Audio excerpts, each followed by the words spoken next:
All right, everybody, here we go. Welcome in. Another nice new edition of Celtics Beat. Adam Kaufman with you, and joined by a guy that is just, honestly, he's an even better guy than he gets credit for, which is saying something because everybody says what a great guy he is, and it's true. Cedric Maxwell, an NBA Finals MVP, part of the CLNS Media network here, and also, of course, the longtime radio analyst of the Boston Celtics across the various platforms, most recently and currently 98.5 The Sports Hub. Max, how are you, buddy?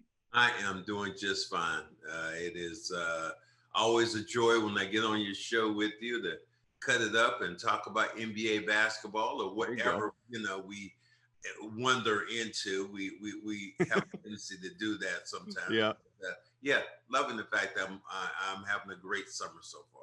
We do wander. There's no doubt about it. In fact, let's wander right off the hop. We got plenty of time to get into Celtics and Summer League, which I know you've been keeping an eye on. Of course, offseason moves. And since our last show, the Celtics added Dennis Schroder. We'll get into that. But let's veer for a second. So this is a reward for those who are watching versus just listening. I'm wearing one of the great homage as the company is NBA Jam shirts. I'm going to show you this. Can you see this, Max? Yeah, Larry Bird, Kevin McHale. Obviously, you know the game NBA Jam. It's got the ratings on speed and three-pointers and dunks and defense. I feel like, and I'll tell you for people that can't see and are just listening, McHale looks like he was kind of disrespected in the dunk category. I mean, he's got just a little sliver of green and then a whole lot of red. He was a better dunker than that. No, he was a better dunker than Larry. I can definitely say that. And I think Larry's like 3/4 of the bar. Yeah, I'm like, and look at Larry also was defense. I think that Kevin was a better defender than Larry. So your shirt might have a little bias and might be a little off, but we're going to go with that right now. Now, I want some self-assessment here. If you were on this shirt, how much of the bar are you filling up in these, speed, three-pointers, dunks, defense categories? Well, that three-point line will be going back the other way. It might be negative. I had 9 attempts. No, it was 13 attempts, I think, and made 1 my entire career. Most of them were just hoisting up, late the shot clock, but I wouldn't be involved. Defense, that'd be pretty good. Other aspects, dunking, I'd be the same way. I'd be down on the other end because I wasn't a dunker.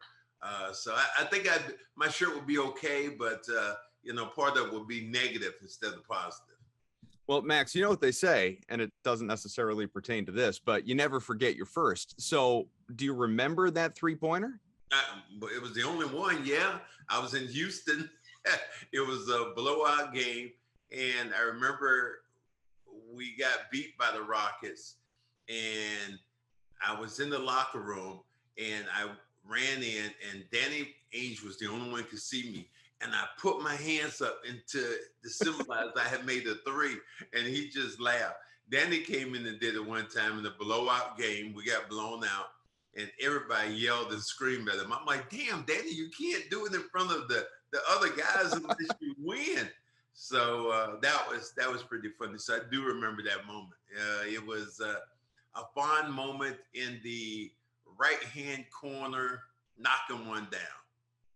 So, Max, we haven't had you on the show in a little while now. Try not to bug you too often, but obviously you have your podcast as well, the Cedric Maxwell podcast, you and Jose. So hopefully people listen to that here as part of the CLNS Media Network. But I haven't heard you, at least on this program, weigh in on what has been a very different offseason here for Boston since, everything came to that first round crashing end against the Nets, which everybody expected, by the way. But then, just flick of the switch, like next morning, Danny Ainge is going to retire. Brad Stevens elevated to president of basketball operations. You fast forward, Ime Udoka is added as a first-time head coach. Obviously, a lot of supporters out there. And then just the roster movement. Kemba Walker sent away. Al Horford comes in. Moses Brown, then he's shipped out. You have Josh Richardson, Dennis Schroder, who I mentioned as well.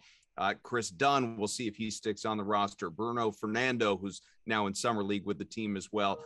They had just the second-round pick, Begaron there from France, who we're not going to see this coming year. And just a flurry of offseason movement that, even Udoka alluded to while in Las Vegas watching the Summer League squad may not be done.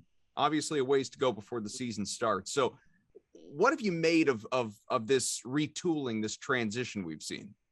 Well, first of all, I'll go with the first part with Danny Ainge stepping down. I was surprised, and I don't think any of us saw it coming. And then more surprised when Brad stepped into the position. Mm-hmm. I had a chance to talk to Brad when they were introducing Ime at the practice facility. And I said, who would be better buying the groceries than somebody who has done and had this team under his watch for the last 6-7 years? And Brad totally looked at me and said, yep, you're right. He would know the strengths and the weaknesses better than anybody else of this team. So I look at that and I'm happy. Ime coming in is, this is going to be a work in progress with him. Who really knows?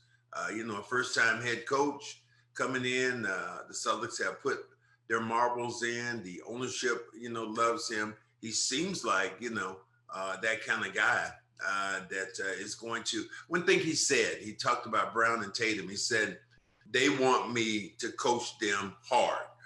And that was music to my ears, because there were sometimes when you take a shot, it's a bad shot. Brad didn't really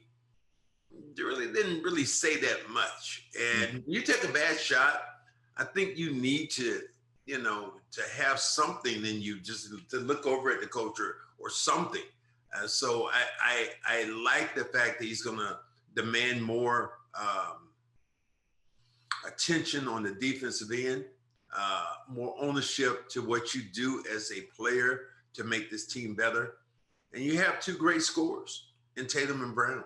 I mean, I don't think anybody's going to say anything different about them, but I think you look at them as they have to do some things which are going to be different for this team to get better. They're going to have Cantor, by the way, another one. I didn't mention him before when I was rattling off all those names. He's back. But, just to, and I'm sorry to cut you off, to go on with what you were just talking about with, Brad having the opportunity to buy the groceries. Of course, people think back to the famous Bill Parcells press conference there talking about that. But I guess what I wonder is, and I'm curious as to, kind of how you view this whole thing. It's like, on the one hand, Brad only wants to be so involved in the coaching. You listen to him, he says all the right things. Like, this is, I'm eager for that first loss so I can go and put my arm around the new head coach and say, hey, this is just one. It's going to be tough, but you're going to be great and everything's wonderful and all of that stuff going forward. But, at the same time, he's very hands off. He's like, once he's hired the coach, which obviously he has, it's his show. But I can't help but feel, and I'm not even saying this is a bad thing, it's just an observation, I can't help but feel that even though he is no longer the head coach, he is still in many ways building this thing within his vision. You hire Udoka, who's obviously a defensive-minded coach, as Brad is, even though, there was no indication of that last season. But generally speaking, teams have thrived under Brad here in Boston when it's been defense first. You bring in Dunn, Richardson, Schroder, Horford, a whole bunch of guys, obviously, that are defense first players, not so much Cantor, obviously, but, you get him on the veterans minimum. Is Brad looking to still, not pull the strings, because he's not setting the lineup, he's not telling Ime what to do, but is he doing this within his vision more so almost than that of the coach? I think every general manager does that. I think Danny did it in his vision. What he wanted his team to be like. When you got Kyrie Irving, that was his vision. When you were playing and you had guards moving up and down the floor, shooting the threes, running the fast break, that was Danny Ainge's vision. So any general manager who comes in and formulates a team, normally that is how he played and what his strengths were. So I definitely think that Brad is doing that. He is looking at trying to make this team more defensively minded. And I've always said this about this team. When this team has decided they were going to out-defend you, they won their share of games. When this team has tried to outshoot you, they've lost those same number of games. So is that I don't know, and what you just said there about Danny's vision being up and down the floor and shooting threes and everything. I mean, Brad, as we know, had guys doing that. Was that sort of a mantra from above, or did Brad, does Brad dive into the analytics, the stats, the percentage threes versus twos and all that? Does he believe in that as well? I guess what I'm wondering is, will we see Ime, will we see his teams out here taking 30, 40 3-pointers a game, or is he going to dial that back? Because even though it is very much today's NBA, today's style, maybe he doesn't build with, within that mindset. I think that his vision has been formulated by Greg Popovich, a great coach, And if you watch what Pop's teams have done over the years, they have defended really well. They were fundamentally sound. They did not make mistakes. And that's how I think that he's going to base and construct his team and being very, very, very sound. You think about Tim Duncan. That's when they said, everybody said, just plain vanilla, just plain old vanilla, nothing, but it was exceptional. Mm-hmm. But it wasn't anything that was, blowing you out of the water, any moves he did, anything like that. And I think that's what he wants his team to be, understated on the offensive end, but overstated on the defensive end. And I think that is more of what Greg Popovich taught him as being a coach. This Celtics team, as noted, may not be done building. I wouldn't be at all surprised if there are more moves to come, even potential trades, depending, could Chris Dunn be sent out, that type of, that level, because I certainly don't think Marcus Smart is going to be traded, although maybe you disagree with that. I know there have been rumors in this offseason that they could be looking to send him off versus giving him that 4-year, roughly $70 million extension. Here's what I'll ask you. Yeah. Why would they do that? You mean the one true defender that you have on this team, right? The one true defender that that's gonna bust his ass every night and is gonna defend up to the yang and make these exceptional plays. Yep. Why would he be the person that you would send away?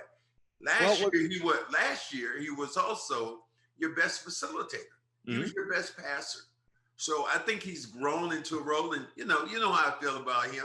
Yeah, I am truly a fan of Marcus Smart. I've always been. I know you have a little different feel about it. No, I'm right there with you. I'm absolutely a Marcus Smart fan. So there's some people who do, and some people have a different feel. But for me, it's like, what's the sense of urgency when you think about having your best defender go away and your best playmaker go away? I'm with you there. Celtics fans, this will, ring true in the hearts of many in this house. We do not slander Marcus Smart. I'm right there with you on Marcus Smart, but there are a lot of people, as you know, that gripe about the 3-pointers, the early shot clock shots, the, bad shots, heat check shots, all that stuff. And I never got mad about it. And here's why. It was openly encouraged by Brad. What at that point, you're just doing what your coach is telling you to do. I wonder if Ime Udoka is going to rein that in a little bit, because I don't think Marcus is nearly as bad a shooter as a lot of people think he is. I think he's an average shooter. I think he's a fine shooter. I don't need him out there taking 7 3-pointers a game, versus, taking shots in some cases away from guys who are better shooters. And I'm not just talking about, obviously, like Jason Tatum, Jaylen Brown. I mean, Peyton Pritchard, Aaron Nesmith, guys like that. You don't need Smart taking all those shots on average every single game. That being said, Ime can shape him. He can mold him in his vision, because you don't listen to the coach. That doesn't go well for you. As you certainly know as a former player. So you got to listen to your coach. You got to buy into the new voice. I'm wondering if Ime Udoka changes his style just a little bit. Not all the areas you just outlined. You want all that to continue, but offensively, in terms of the way he shoots and the frequency in which he shoots. I think that everybody should be on that same page. I mean, as much as we think that Tatum has a green light or Brown has a green light, there are a lot of times when I am screaming and yelling, how about 2 points? How about just taking the ball towards the rim? So I think that Ime is hopefully going to change that vision of attacking the rim a little bit more. Jason Tatum, the thing about him was his free throws. The number of free throws have to go up. If you are a volume shooter, they have to go up. He should be getting someplace around 8 to 10 free throws a game. Whereas many games he would get 3, 4 free throws a game, and that can't happen. Ime's vision with all those players, including Marcus Smart, I think hopefully will be the same way. Because when you're talking to me, you're talking about somebody who was a high percentage shooter, who shot around the rim, who shot a bunch of free throws, who looked to get the other guys in foul difficulty. The easiest way for a team to not defend you is when you take threes, because a lot of times you're off balance, you're not centered, and those shots are 30%, 35%, something like that. So I don't believe in the analytics as much as other people. I believe that when you take high percentage shots, attacking the rim, you got an opportunity, 2 things. 1, if you miss a shot, you can get your rebound. 2, you get a guy in foul difficulty. 3, if a guy's in foul difficulty, he cannot hurt you when his ass is on the pine. So there are a lot of things I believe in that way. I'm curious what you think of not just Ime Udoka, the reputation, even the man, but what you've observed so far in the very limited time that he has been coaching this team. There are only so many times that he's been out in front of the media, obviously, but I feel like whenever he is, he tells you something very specific that, you can even interpret, quite frankly, as little jabs, little pot shots, little just, look, we did it one way before I was here. Now we're going to do it another way. And that's important. For instance, like that opening press conference, and he said it multiple times since, sort of poking Brad about the 27th ranked offense in terms of assists or whatever it was. And then even this last time in Las Vegas, a couple of days ago, he said, he was asked about, like, so what are you looking for? What kind of team do you want to have? And he said, I want our best players, Jason Tatum and Jaylen Brown, to be playmakers, to be better playmakers. And I thought that was just such a, you could look at it as, well, yeah, sure, of course, as an obvious statement. I took it as one that was, it was almost voicing what so many of us were screaming throughout last year. Trust your teammates, play together, no more ISO ball. I like hearing things like that come out of his mouth. I think it's easy to say, but I think you look at guys' games too. And I remember talking to Danny, and we were talking about the differences between Tatum and Brown. I said sometimes for me, with Tatum, as great as he is, when he has the ball and he's dribble, then the defense becomes more entrenched and you don't move. Danny says to me, which I thought was true, and I said, now Jaylen on the other side, I said, he is quick, he's efficient. It's up, it's out, I'm going home. I'm out the door. Danny made a good point with me. He said, Tatum has to put the ball on the floor a little bit more. He doesn't have that in his game like Brown. He's going to try to beat you towards the hole with a stutter step dribble. He's going to try to beat you, stepping away from the rim. And it takes 2 or 3 more dribbles to do that. That is what was my concern. So I think that there's points for improvement with both these guys. I, probably like you, did not like the fact that, and I'm not going to speak for you, but I didn't like the fact that Tatum went to the Olympics. God bless him, he won a gold medal. But with the shortened season, with him having COVID, I just wanted him to rest. I wanted him to take a time to be away from the game and just rest his body and rest his mind. Now you come off the Olympics, you got less than a month to get prepared again, to crank your body back up. And I have the saying, either you rest your body or your body's going to rest you. And what I mean by that was some kind of injury. So I'm not saying he's going to happen to him, but I just really wanted him to get a little step back away from the game and look at it from afar and be more analytical in his mind instead of physical. Now, there's some things I think he learned in the Olympics by playing with some of those great players. Because there were times when he turned out to be the show in the Olympics. So it boded well, I guess, in that other side for him to play in it. And kudos to him for what he ended up doing. Does that, I understand what you're saying for sure. It's something we've talked about on this show in weeks past. But do the pros outweigh the cons? The cons, obviously, everything that you just outlined, and you're dead on. But the pros of the experience playing in that stage, playing with those guys, like you said, and potential recruitment down the road. I mean, who the hell knows? We know the way this league works, obviously. We know how some of these super teams have been formed in the past. Would have been great, obviously, if he had Bradley Beal there with him as originally designed, but it's not like those two need to get to know each other better. We all know what the objective seemingly is between the two of them. But, being able to play more than he already has for Greg Popovich and learning from him, being there with Ime Udoka every step of the way, even though Udoka was the assistant coach, but now being able, on a personal level to build on their relationship and say, okay, I'm going to be coaching you. I am your head coach next season. So it's even bigger than that. Do the pros outweigh the cons, do you think, of him going? Yes, I think they do.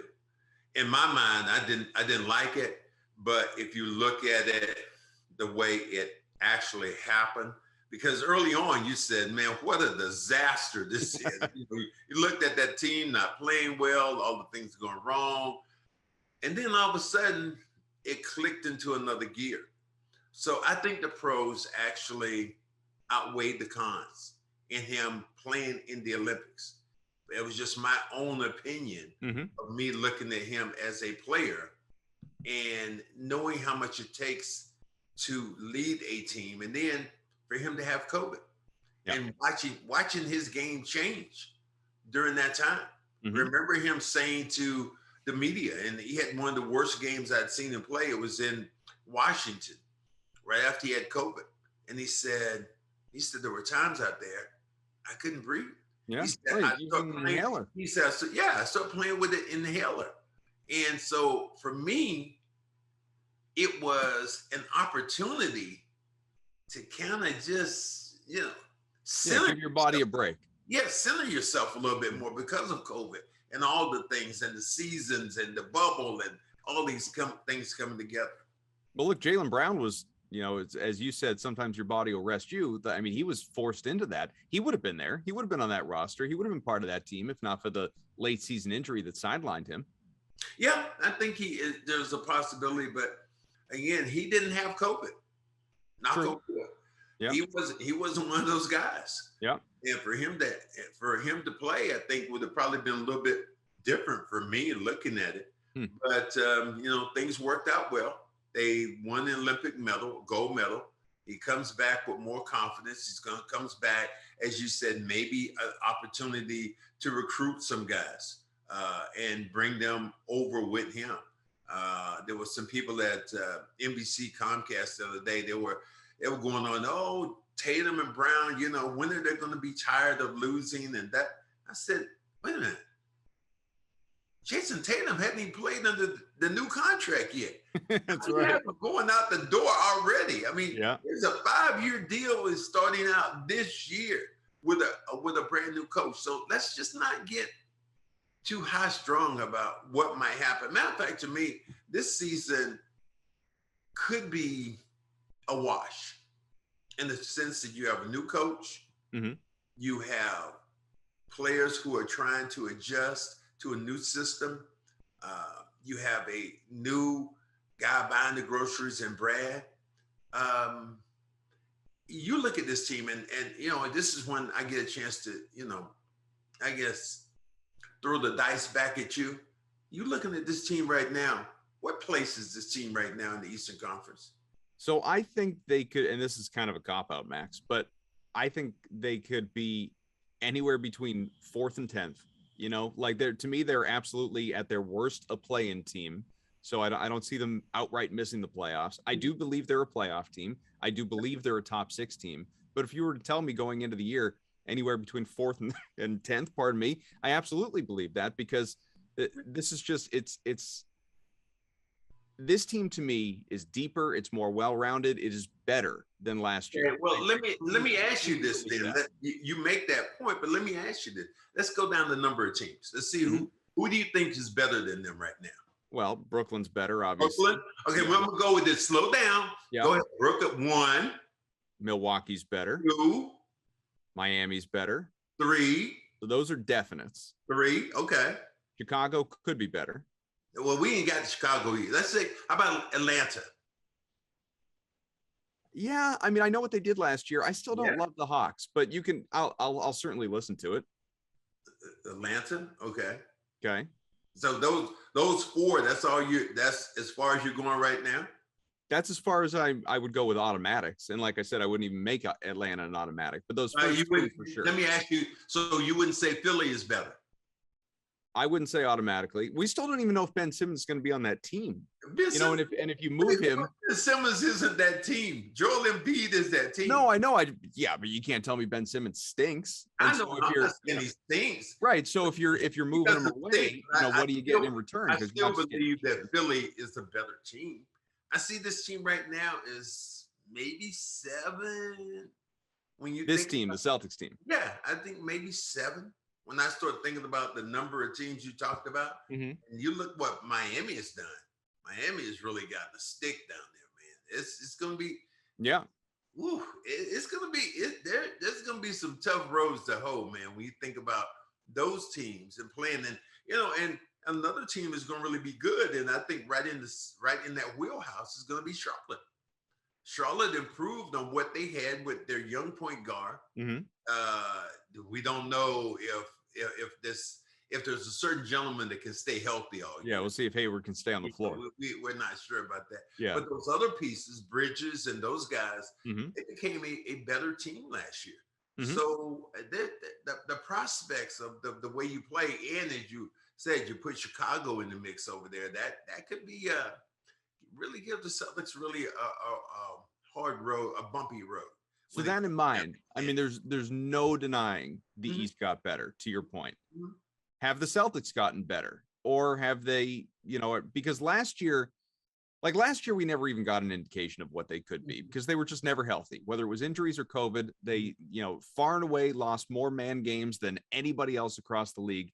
And that's not to make an excuse. It's just reality. We never saw what that team was designed to be or could become. Last year was a wasted year, not intentionally. A lot of people think this year is wasted intentionally based on the way they've rebuilt this roster. I happen to believe they are not a contender, a better team than what they were last year. They are a better than 500 team, which is what they were last season. Do you agree with that? Or do you think that they are? I agree with that. I agree with that, especially when you start thinking about their bench right now. I think that is to me, is going to be the key.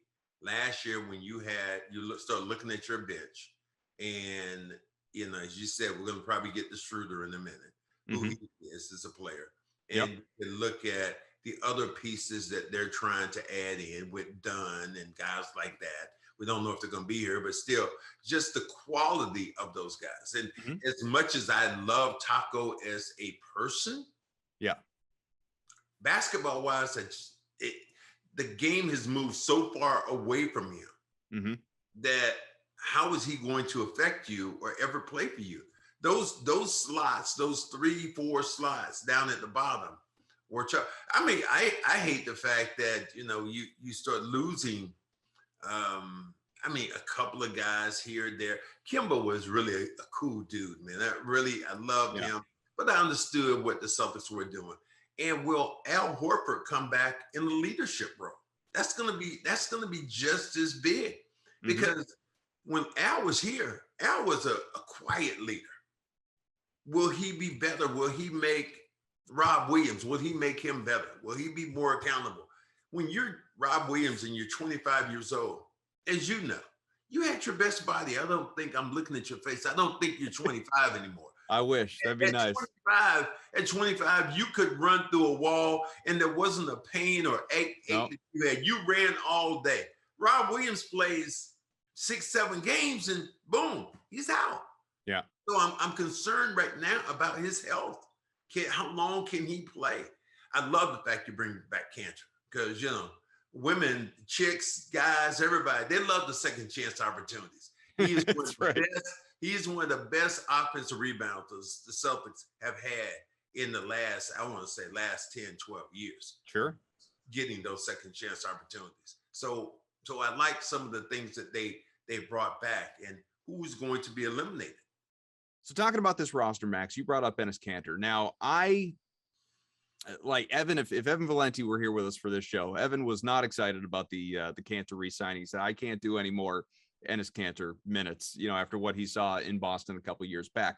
I, for one, at a certain point in time, Max, you look at role, you look at salary, you look at all of it, putting a team together. And Ennis Cantor for 1 year in the veterans minimum of what, $2.7 million for what he can do offensively, for what he can do as a rebounder. Yeah, he's not the best defensive player. He's not even a good defensive player, but for what he can do in those other areas, and plus as a glue guy, a locker room guy, a popular teammate, all of that, when there was reported friction in the locker room, Tristan Thompson, among others last season, to me, it's just such an easy value add. It's such an easy value add. And if he's, for any reason unplayable in the mind of Udoka because you need to crack down defensively and you can't put him out on the floor, you don't because like you said, you got Williams, hopefully you got Horford and beyond. He checks the boxes to me. Yeah. Because you said, just playing defense, maybe you don't have him out there, but offensively getting second chance opportunities, tough. It's going to set mean picks, locker room guy, great guy that really his teammates have embraced him. 2.7 million. I know for you that's little peanuts, but oh yeah, in that respect, I think it's a steal. It's a no-brainer. And he was already familiar with the guys who he's playing with now, in Brown and Tatum. So I love his pickup. I love the fact that you bring him in and that you maybe moved on. The one guy I'm going to miss a little bit is going to be Semi Ojale. Because I think he was, with fans and everybody else, I think he was a little underrated because he was solid. He was a solid defender. We didn't like the fact he was shooting threes all the time. We wanted him to go towards the basket, but he was just solid. He was a solid defender. He was the one guy that you felt that if you put him in front of Giannis, that Giannis wasn't going to Euro step and go by him other than Marcus Smart. And so the Bucks went out and got him. So what? Yeah, so the Bucks went out and got him. Exactly. That's what happened in that Horford trade, right? The Horford moved to Philly. That's why Philly went out and got him, because he did a great job with Joel Embiid. That's right. Now, one of the things that I've talked about, and I want to talk on your show about, is the fact that I was hoping that Brad pulled the trigger. And I love Tatum and I love Brown. But what I see is two players who are almost identical. I want some contrast. I'll let you go back to your mental Rolodex, and I've done this before with a lot of people. Name me a time where you've seen Brown or Tatum, your two best players, go up to the opposition and say, if you do that shit again, I'm going to knock your head off. Oh, neither one of those guys is built that way. No. So your two best players. That's Marcus Smart. Yeah.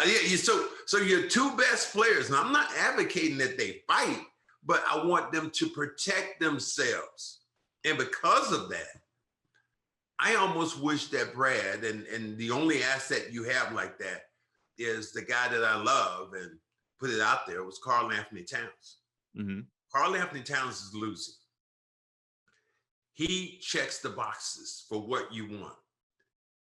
He was one of the last guys to have a real fight in this league with Joel Embiid. Yeah. But then, as everyone does in this generation, they just went and took it to social media. Yeah, but I mean, I wanted, if I was going to make a move, as much as I love Brown, I think I probably would have moved him if I could have gathered Joel Embiid. Not to say I don't like him as a player or a person, because I absolutely love him, but I want to see contrast between my two best players. What is the difference when you think about Brown and Tatum? Well, I guess I would first wonder to what you just said, though, like who was available. Like, obviously, Philly's not moving Embiid, and Philly's not taking Brown for Embiid. So that wasn't even on the table. And then Towns, you've heard his name mentioned from time to time, but it's not like, there's been any real serious reporting about teams exploring trades for him or them looking to deal him away. But you still look at that. Like there are opportunities out there. Mm-hmm. Nobody ever thought we were getting Kevin Garnett. We got him. True. I mean, there are opportunities when you look and you talk about players that you have, that you move around. I remember some people were screaming at me saying, you don't want to get this guy because he's this age and you don't want to do this. It was like for a while, everybody was going up and down and said Damian Lillard was coming here to Boston. And everybody said, well, you'd have to give up Brown for him. I said, okay. Well, no, his age, he's look at his age. And well, you're definitely shortening your window by doing something like that. But this is what I said. I said, how old was Kevin Garnett when you got him? A little different, wasn't it? You had how three guys old, right around 30 years old. How old was he when you got him? Virtually the same age. Yeah. And the thing about Dame Lillard to me is he's a generational guard. Sure. There are not a lot of those in this league that you look at as a generational guard. And on top of that, there's a contrast between him and Tatum when it comes to the mean-spirited. Dame Lillard would step on your mom's hand if it was down on the ground. He would stomp on her damn fingers and then go to the basket. I'm not sure if, where we have our players right now, how many times have they helped up the opposition? Sure. Drives me freaking bonkers. Well, I guess what I would ask you though is, if like let's go to fantasy land. Yeah, why not? Say just for giggles, say the Celtics were able to move Jaylen Brown plus, because not just Brown a 1-for-1, Jaylen Brown plus for Damian Lillard. So your figureheads, the heads of the snake are Lillard and Tatum, and then you've got whatever you've got around them. Are they a contender? I don't think they are. I don't think they're contender, but I think they're closer. Closer? I like him better than I like Beal. Well, sure. Although Beal's better than Beal, but I like younger. At the end, since we're in fantasy land, we're playing this game.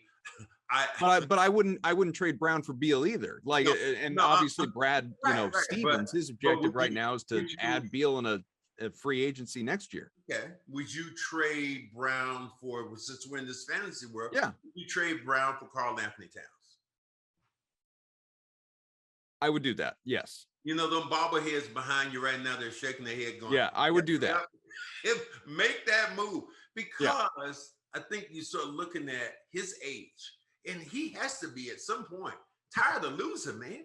The dude, you would think. Yeah, I mean, they're not going anywhere in Minnesota anytime soon. He has to be at that point where he's going to tell these guys, look, man, get me out of here. And we know now that players in the NBA, if they want to go, they're going. Right. Well, but to circle back to what you said, that's why your friends over there at NBC are saying, how long before Tatum and Brown want out? And you're saying the contract hasn't even kicked in yet for Tatum. But that's the fear, right? That's the fear of these guys saying, I don't want to do this anymore. Well, that is why I think you make those kind of moves, which are, to me, are blockbuster moves. If you got Towns and you had Tatum together, are you a lot more closer? If you have Towns and Tatum together, I think you are closer. I would wonder what the package would be, obviously, because depth of your roster is, factors into that equation. But just as two stars in a vacuum, yeah, I think Townsend and Tatum is a better match than obviously Brown and Tatum. Yeah, because the thing I'm looking for again is, and no offense again at all to Brown, because I love Brown. Sure. But I want some contrast. Like, you don't do peanut butter and peanut butter on a sandwich. You don't do that when you make, it's like peanut butter and jelly. That's what you're looking for. Yeah. Both these guys are, to me, they're peanut butter. I need some jelly. I need something that's going to be different that makes me look and going, okay, this is what checks the box. Then this is why I look at Tatum and Brown. What do they do different than the other guy? What does one guy do that much different that you say, you look at and go, wow, that's really good. I mean, I think there are replicated talents there, obviously. I don't think they're totally what's the word I'm looking for? Redundant. I don't agree with that, but no, I'm not. I don't think there's there's that marked, like, because didn't Kevin Garnett say that he thought that those two guys were redundant to one another? I don't believe in that, but I especially in the league the way it is now with positionless basketball and the emphasis on the wing and all of that, I think you can, and we've seen it with Boston. I think you can have two guys like that. What you can't have, which is, what Danny was doing the last few years, is you can't have two guys like that and a shoot first point guard. You can't have two guys like that and a Kyrie Irving and an Isaiah Thomas, a Kemba Walker. Like, that's not a good fit, which is maybe what makes Marcus Smart or Dennis Schroder, whomever it may be, or maybe it's both them out there on the floor as a playmaker first, as a distributor first. If Smart certainly more so than Schroder, maybe that makes for a better fit. Maybe we see a different dynamic here. Yeah, I can't wait for us to get around to the Schroder talk. Well, let's talk about him. Let's talk about this guy, because we were talking about money, and like you said, like 2.7 for Cantor. I mean, for me, yeah, life-changing money. Building out your NBA roster, pennies. It's nothing. And Schroder, to me, 1 year, and I know like a lot of people have gripes with Schroder, and I get it.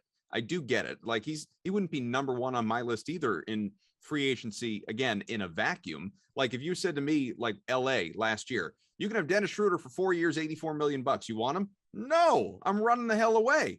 But if I can have him at 1 year and 5.9, accepting it, it's a no-brainer. Yeah, absolutely. It's a no-brainer. The problem I have, though, is, and this is just me, a numbers guy, how did he turn down $84 million? Be nice. I hope he fired his agent, right? Your grandmother and your sister, everybody say, you did what? Baby, you turned down what? To stay in Los Angeles with LeBron James and Anthony Davis. I mean, even if you don't stay in there, you still got the $84 million. And I look at that and said, I'm not checking it. I'm not being scrutinized as, the overall intelligence. But man, you don't get a flag doesn't go off in your head. A bell doesn't go off and the ding, ding, ding. I mean, you turned down $84 million, man. And to get six. As one of the radio voices of this team, and as obviously a media person and someone who's like, I mean, you're going to deal with these guys, hopefully in this world face to face. Like, hopefully you're going to see Schroder, talk to Schroder, both on the air and off. Is that an off limits question? Is that something that you're going to ask about? No, it's an off limits question. You can't go up to the guy I really want to and want to say, what the hell were you thinking about?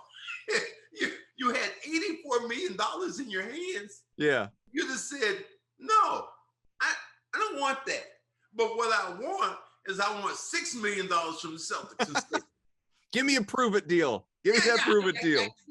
I mean, we've all been there before. Is that one in the hand and two in the bush? Is what it's about? I mean, that to me was like, I don't know. Something just ain't right with me when it comes to that decision. It's just like, but for the Celtics, it is absolutely a great deal to bring in a quality player like him who is worth $84 million and you get him for $6 million. What did you just do? You just, instead of buying your stuff at Nordstrom's Rack, you found that same product at TJ Maxx. That's what you did. That's what just happened. That's what just happened to you in the numbers thing. You got the same quality, but you bought it for less. So how do you like his fit with this team? And we don't know if this team, as it's currently constructed, is going to stay, like we've said before. But let's say you have Schroder, you have Smart, you have Dunn, you have Pritchard, you have, all these guys. And I don't want to say that they all replicate one another. They don't, in many ways they don't. But across this roster, like right now, we just have way too many bodies. Like, someone's going to go. Someone's, whether it's like a Grant Williams, whether it is Dunn, whether it's Carson Edwards, like this roster, as we look at it right now, as it exists in this moment, is not going to be, obviously, come the regular season. So how does Schroder fit in with this group? Do you salary aside, just the fit as an offensive contributor, as a starter versus as a reserve, as a defender? How do you like what he brings to the team? I like what he brings to the team as a defender. I like his shrewdness. The thing that he was mentioned as when he was in Germany, it was always said that he was the German Rondo. His intellect for looking at the game, dissecting the game, not that, he's not going to beat you with blazing speed, but he's quick enough to get by you. He plays angles. He's not a bad shooter from the three-point line. His best years to me probably were as much as he played in Atlanta, his best years actually when he's in Oklahoma coming off the bench, where he should have been sixth man of the year. He played that well. So I think that there's his intellect for the game. His ability to compete is going to be good too, because you have him for 1 year. So now he's trying to prove everybody on the other side that I'm worth that $84 million. So there's some qualities about him that I absolutely love. And he is not going, and I've always seen him never back down. I'm always talking about those guys who might fight and might do something a little nasty, a little dirty to you. Schroder is that, how you've been out sometime during the summertime and a little gnat flying around your face. you just watching something because, man, the thing is like, what the heck? Schroder is like that on the defensive end, where he gets into people's heads and sometimes takes them away from the game because he anticipates so well and he slides his feet really, really well. He's a lot like Marcus Smart, an irritant on the defensive end. So I like that. Yeah, that's me outside 5 p.m. every day of August, just swatting the hell of bugs. Please. You say that, I'm a big nature guy. These nature shows, I love watching them. I see these people up in Alaska during the summertime.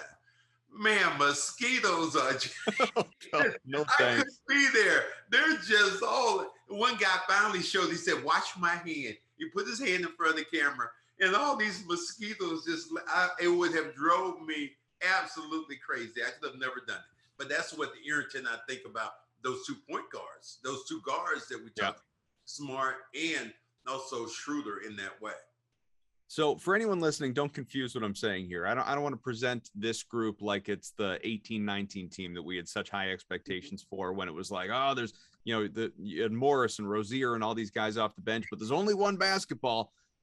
But I'm looking at this group, and you have Tatum, you have Brown. That's where most of your offense is going to come from. It should anyway. You also have Smart, who's going to take his shots. Schroder, who's a guy who can reliably get you 15 points a game or more, depending obviously in how you use him.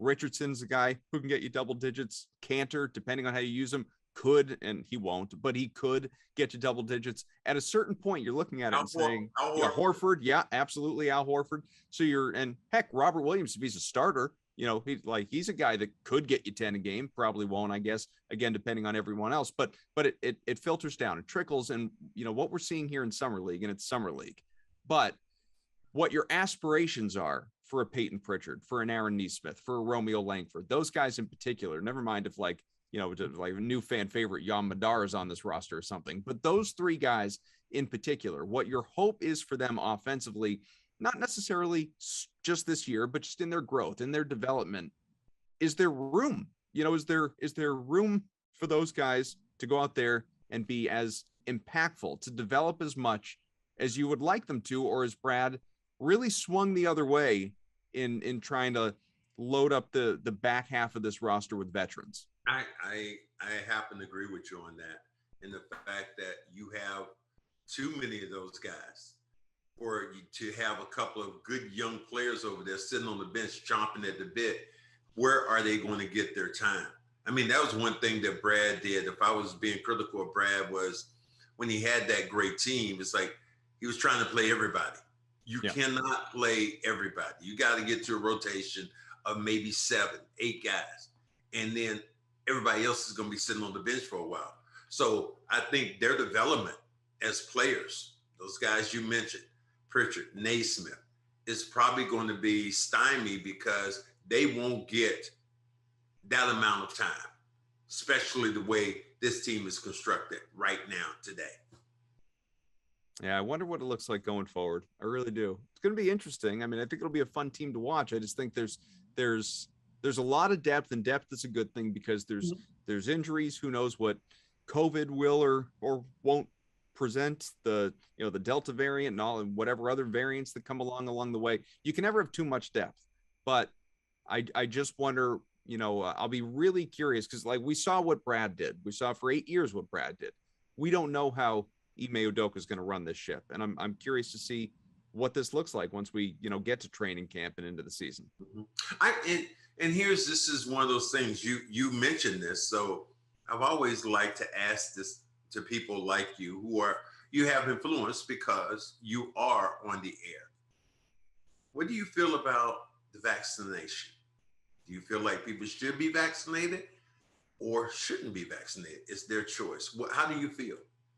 I would like to put you on the sure. No, I love this. Yeah, no, I'm pro the vaccine. I think that there's I'm pro science is really what it comes down to, and I think the science generally supports the vaccine. I think there are obviously people out there that don't believe that, and everyone has a right to their own opinion. But I think that if someone I guess to be like kind of crass about it, if you get COVID and you have decided you're not going to vaccinate yourself and you get really sick, or heaven forbid worse, who do you have to blame but yourself?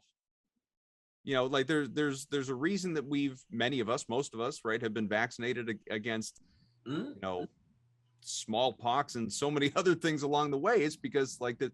I mean, I understand herd mentality. I understand why a lot of people, there's the mindset of, let's just let it run through everybody and everybody gets it. And then we move on with our lives. It's, how long that could take, and the fact that kids, like I'm a dad with young children, yes. Kids can't be vaccinated right now, at least at the age that mine are, all under 10 years old.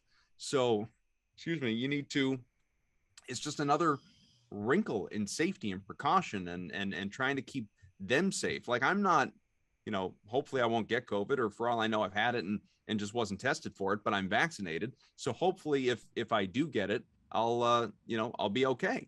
But I'm certainly concerned about my children getting it who aren't protected. Yeah, that's mine. I mean, like, what do you have to lose? What I understand, if you take the vaccine and you get COVID, you're not going to die. The possibility you're dying are going to be remote. So what do you? I mean, it's like at one time, and I'm older than you. It's like, and so at one time, people didn't want to wear seatbelts. Yeah, I'm not wearing a damn seatbelt. No. I'm not wearing one. Well, but the government mandated that you wear seatbelts. Then they start giving people tickets, and now it's second nature to put on a seatbelt. Yeah, it's just second nature. You don't even think about it. Like, click, you buckle up. The same thing should be, to me, I think, when it comes to getting vaccinated. And I just think, like, for me, I have a daughter who's a doctor who is totally against the science. Really? That's her doctorate, but she's totally against the science. She's like, no, I'm not doing that. This has to happen. And I've taught, it's like, you have a young child, protect your child, if nothing else. So I don't even understand how people don't get vaccinated unless there's a medical condition that you have. Some people have a medical condition where, they cannot do it. But if you don't have a medical condition, I don't even understand what the logic is. I've seen they talked about some of the baseball players and some of the football players right now. Say, no, I'm not getting it. I'm not getting it. Why? That keeps going back to me. Why? Other than you don't want to? Why? What's the reason? No, I mean, I think in some cases, people have reasons that they feel are justifiable, and maybe in their own world they are. I can't. What are they? Feel or not feel, but tell me, what are they? Well, I don't know. I really don't know. But all I was going to say is they don't know either. One reason that I will never understand, Max, is like, well, you're going to give me the shot and inject a chip into my body, and the government's going to be watching me. And like that, the conspiracy theorists out there. It's like, may I remind you, your phone and your computer are tracking everything that you do anyway. You don't need a chip in your body. You're already, if anyone wants to watch you, you're being watched. There are cameras on every corner. You can't do anything the way we used to back in the day.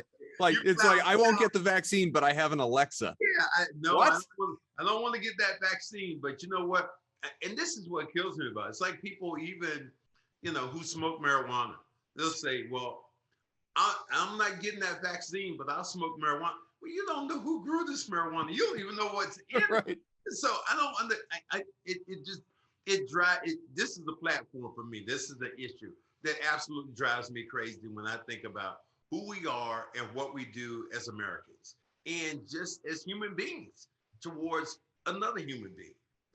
Protect yourself, protect your family. I don't, it's like I have a mother and who's still living. She's 86 years old. Now I'm concerned about my kids being around her because none of them seem like they want to get vaccinated. Yeah. Finally, my oldest daughter got COVID, and she turned around later on, and about a week later, after it was almost over it or whatever happened, she turned to me and said, "Dad, COVID is real." Yeah, I think. I mean, you just came to this conclusion. So, man, I just wanted to get you on the record. That's all. Sure. I love to get people on the record with this who I think have some influence on other people just in general statements. Yeah, I just, I mean, not to say this very simply, but I just want people to be, I don't even want to say smart because everyone has their own definition of smart, but I want people to be safe. I'd like to, stop getting the daily emails, from the Globe or wherever, I subscribe to that like, here are today's, deaths. Like, like, how about we do something about this? And there are a lot of people. My wife works in healthcare. She's been on the front lines of this thing, in her office for a year and a half. And there are a lot of people out there that are not remotely crediting medical professionals for what they've put on the line, their role in all of this. And not just medical professionals, by the way, all the people that are in whatever walk of life that you've been on the front lines, during this. I mean, like food delivery drivers, people who work at grocery stores. Like you can go on and on and on. And it's just, it's unfortunate that this thing is still a reality and that it's not going anywhere fast. Well, it will be as long as we have people like the governor of Florida who says, nope, I forbid you to wear masks in these schools.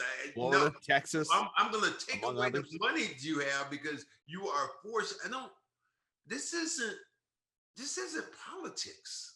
Yeah. It's not politics. This is real life. People are dying. And it's just strange that we live here in a country right now that has vaccines that we have to throw away. People in India right now would be climbing over you trying to get to, be vaccinated. So that's my spiel. I'm sorry I went on that tangent, but that's just me. And I wanted to get you on the record with me. No, we appreciate everyone coming to our TED Talk.